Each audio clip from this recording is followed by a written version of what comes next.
just turn that down a little bit, a lot bit. On a lot of the projects I'm working on, I'm a little bit concerned about how good the quality of the audio is. And when I'm recording right next to my computer, I'm not going to get the best audio. So, I went out on a little mission to try and build myself my own vocal booth. Looking online, I found that a lot of vocal booths are in a pricier range, going anywhere from $1,000 to $10,000 easy. And then, delving deeper into the whole YouTube rabbit hole, found out that people are spending tens of thousands of dollars to build their own studio. So what could I do with a much smaller budget? I set out with a budget of about $500, trying to see what this guy right here could do pretty much on his own. If I can do it, I'm pretty sure you can. So, if you learn anything along the way, send me a little bit of love and like the video.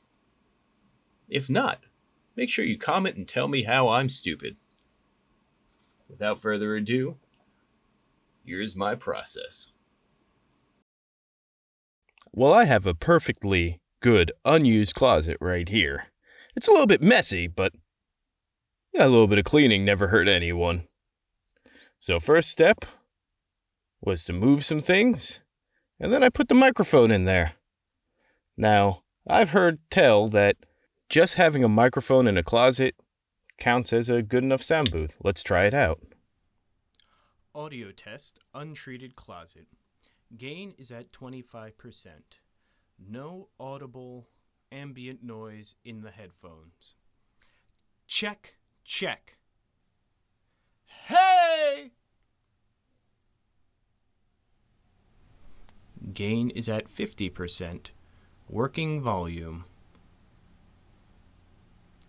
Ambient noise is audible in the monitor headphones. Check, check. Hey!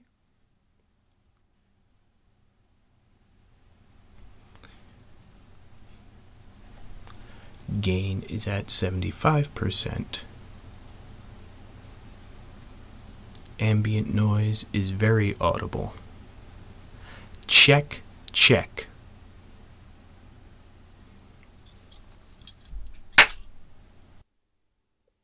Not a very dead sound. This is the audio check into the clothing in the untreated closet. Gain is at 25%. Check, check. Hey!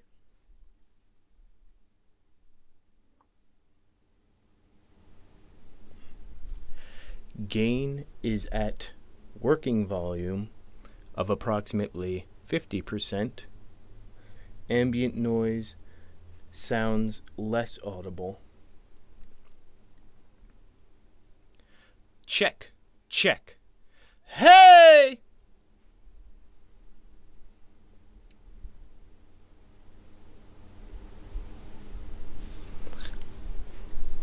Gain is at 75%.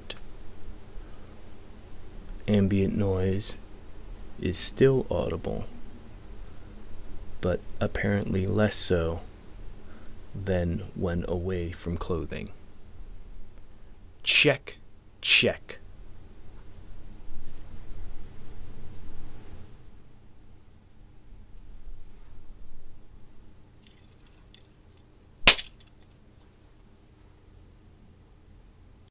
So although recording into the clothing had a much deader sound, I still realize that I want to have something better for my recordings. I want it really dead and I want it really quiet. So I decided I'm going to make some modifications to my closet. I know that I'm going to want it to be at least 4 feet across. So what you see me doing here is measuring the size of the closet. It's not wide enough. So I need to make space. So day one, gotta fix the closet. By fix, I mean knock off the frame there, cut off some drywall, and there we go. Now it should be wide enough. So remeasuring here, and as you will see, I think it now comes out to be 52 inches. Yep, 52 inches. So I go to the Home Depot and I get some supplies. I'd gone online and I looked up all that I would need. I rented a truck. And it just took one morning to get everything I wanted. So it was 4 pieces of 12-foot drywall, some 2x4s, and yeah. So then came the fun stuff. I didn't want this wood just sitting out in the rain, so I had to cut it so that it would fit into my house. Using math and a notebook, I had written down everything that I needed, and I'm trying to remember the exact sizes. I wanted it to be 6.5 feet tall.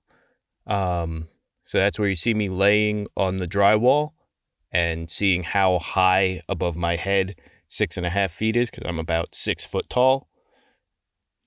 And them being 4 feet wide, I knew that that would be wide enough for me to stand in. So basically, I'm cutting them to be the 6.5 feet tall, 4 wide, and the excess from that, because these are 12-foot boards, so that meant that I had like 5.5 feet or 4.5 feet, I think it was, 4.5 feet left over from my 6-foot cuts on top. That's going to be used to double ply the drywall, because when you're making a sound booth, you want it to be as heavy and thick as possible. That's what stops the sound. So here I'm seeing what the excess would be, making sure my measurements are correct, because what I'm going to do is need, I believe it was 16 inches excess from another piece of drywall, and that plus the 4.5 feet or whatever would make the 6.5 feet. That doesn't sound right math-wise, but I did the math when I cut these, which was a while back. So that was me measuring, and then I move on over to the wood. With the wood, I'm making a frame. I wanted it to be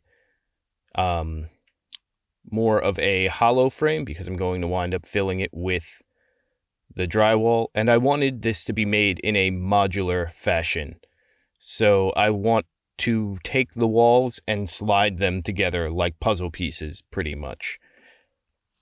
Now, this isn't going to be the best seal in making it, but it should make it so that in the event that I need to move or anything, it's much easier to take apart.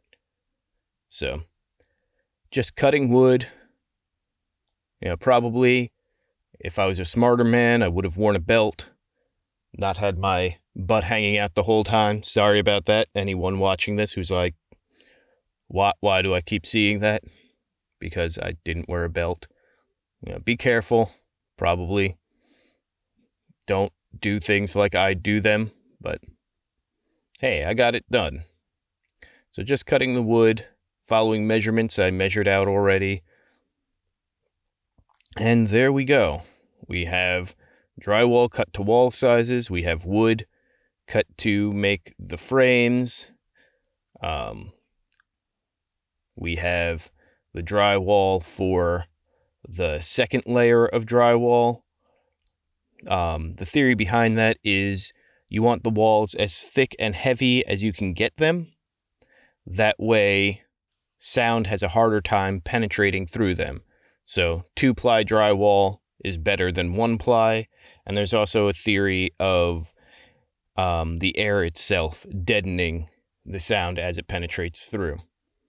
So here I go again on my own. Now I'm making the frame. That's good fun. Zip, zip. Just using my driveway.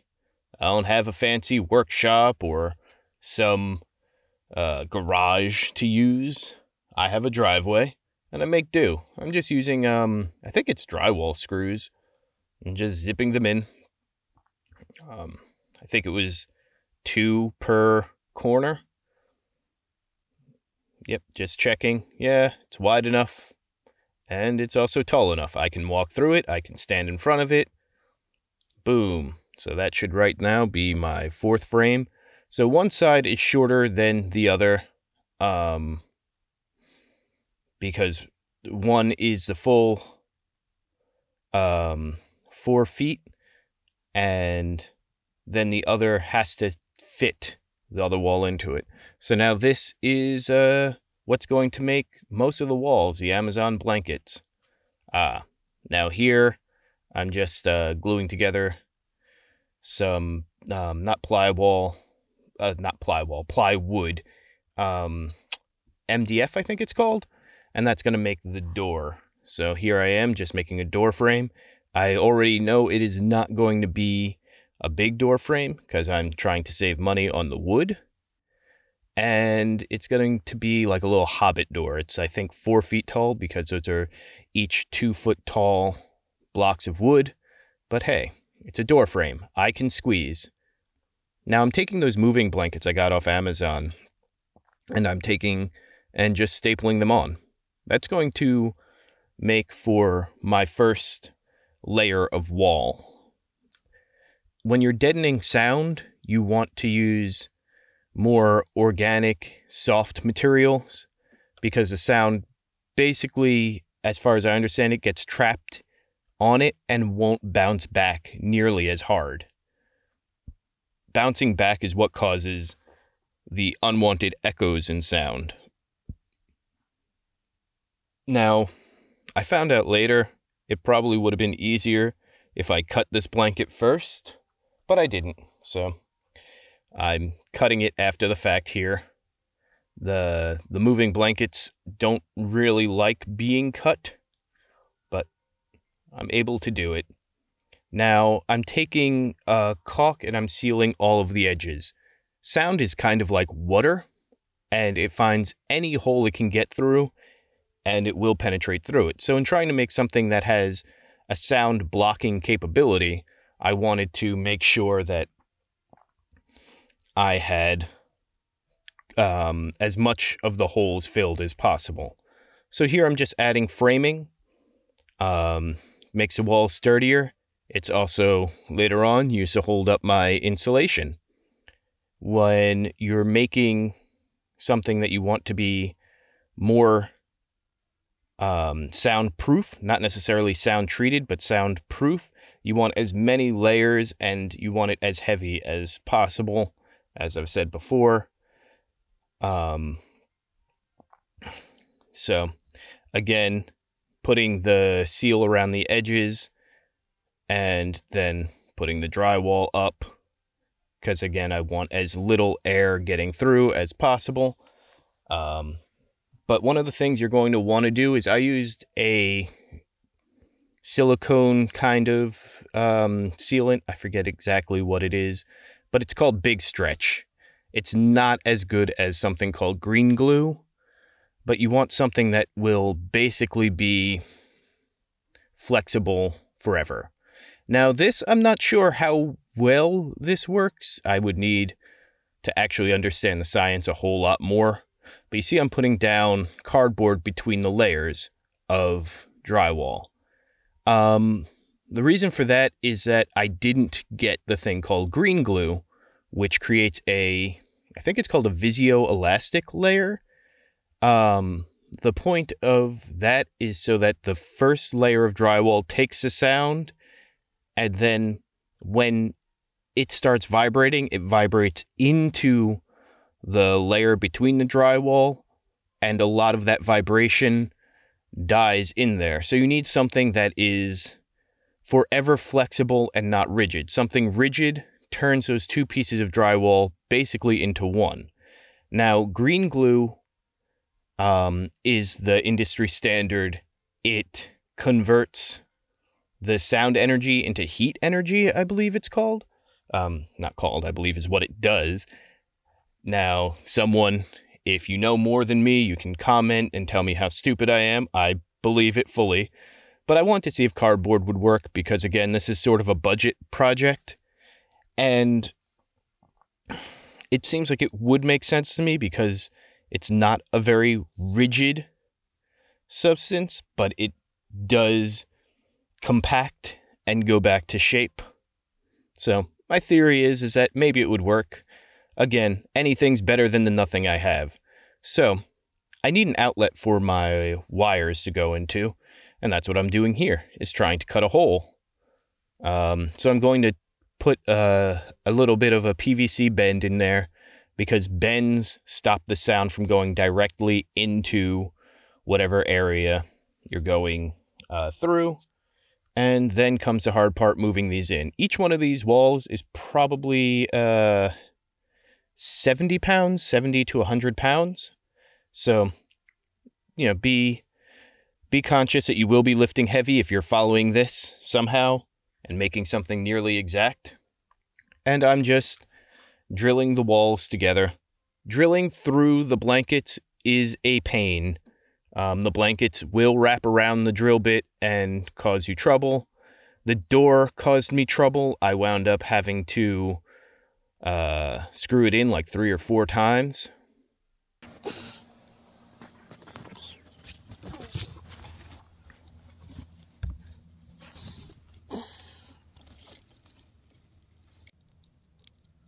I put up lights. Are you proud of me? I'm proud of me.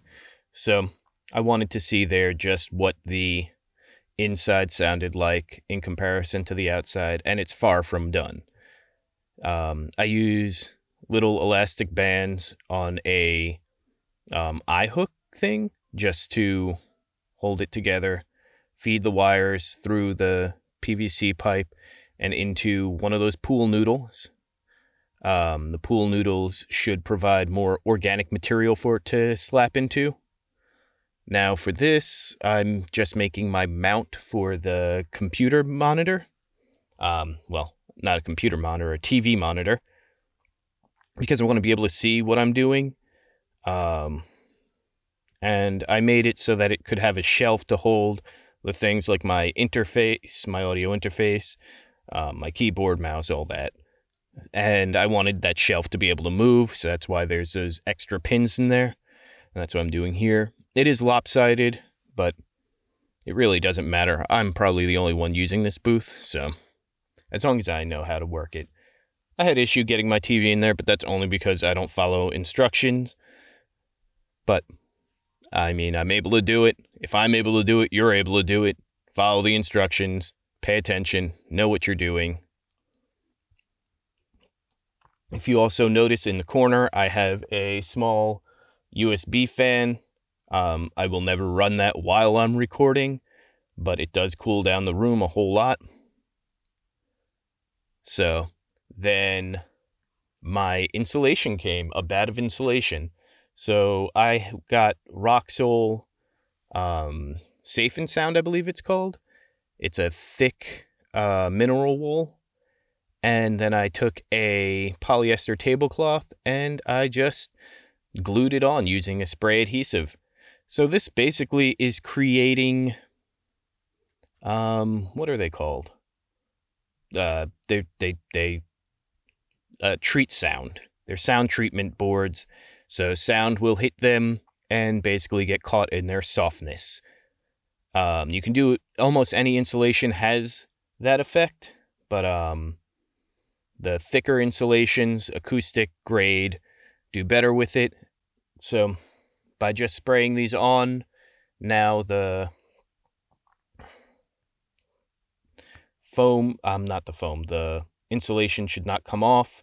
I shoved it into the wall in between the framing boards that I had put up. It just those four of them wrap around. I show here, all I have on the top is a sheet of drywall. So I'm able to just shove hangers in there and hang things from the ceiling. So, using my cell phone audio here, just wanted to show you the sound outside of the booth. According to this little dB counter, it goes down to, at lowest, about 39. But averages about 40 dB out here. And if I point it to my computer, it's right about 50. And this is literally right next to the door of the booth. So if I were to now go inside of the booth, door's still open. dB counter, if you can read it, goes down to 38.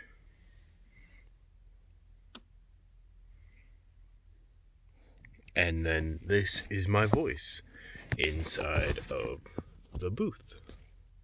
Hello. Hi. That's me.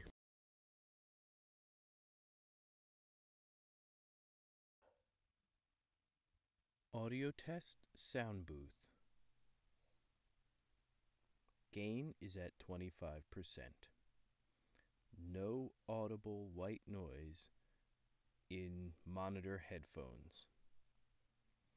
Check. Check. Hey!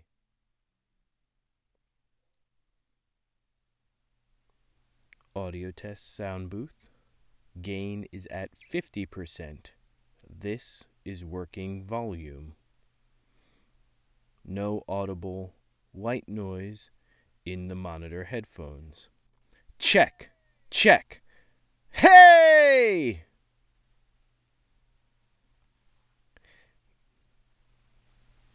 Gain is at 75%.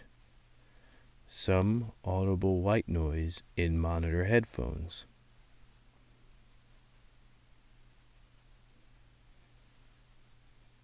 Check. Check. Hey! Going up to a gain of 100. I will just let it play so that it can pick up any noise at that level. So a lot of what you're hearing is noise directly from the audio interface. It may be picking up some white noise in the area, some floor noise, but Back down to 50%. It's pretty quiet.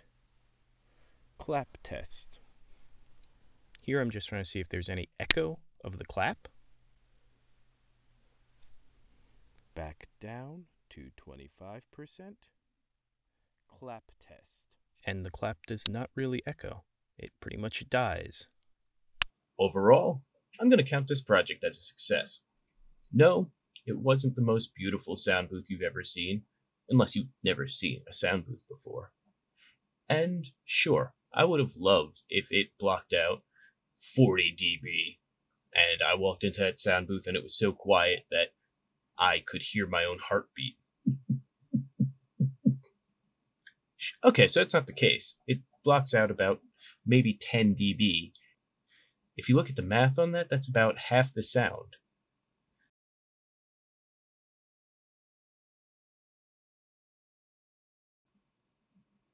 Now, if you're looking to follow in my footsteps and build something very similar, the main components you're going to need are actually under $500. Coming in at about $350, we have the 2x4s you're going to need. We have sheetrock. We have MDF for the doors. You can make the doors out of something else. The big stretch latex. Green glue is a standard, and supposedly it works better. I have no complaints about the big stretch, and it comes in at about the cost of 2 tubes of the green glue. If you can afford the green glue, I say go for it. But for 5 tubes of the green glue, you're going to pay about $100+. For the big stretch, for 5 tubes, I paid about $35. Moving blankets, you can get all kinds of varying amounts of those. The Roxol Safe and Sound, honestly, you don't necessarily need the acoustic installation. So if you really wanted to cut out $60, or you just can't afford it, it was very hard to find somewhere that would ship it for free. I spent hours looking, and any place that was local, they wanted to charge me $80+ for shipping. So it would have doubled in price to get it shipped. So good luck on that. You don't need it. Altogether, that comes to a little bit over $350. So, does this project hit budget? Absolutely. Now let's look at some of the things I added in.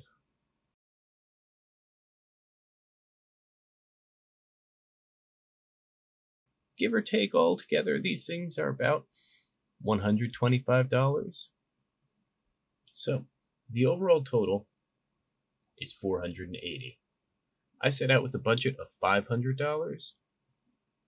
I think that at $480, I was successful.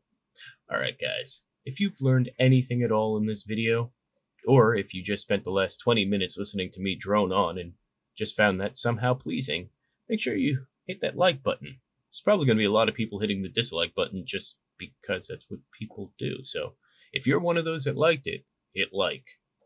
And if you want to hear me drone on again about something else, maybe next time it will actually be about the games I'm supposed to be developing, subscribe. I promise you I'll eventually get to putting up another video. Get out there and create something.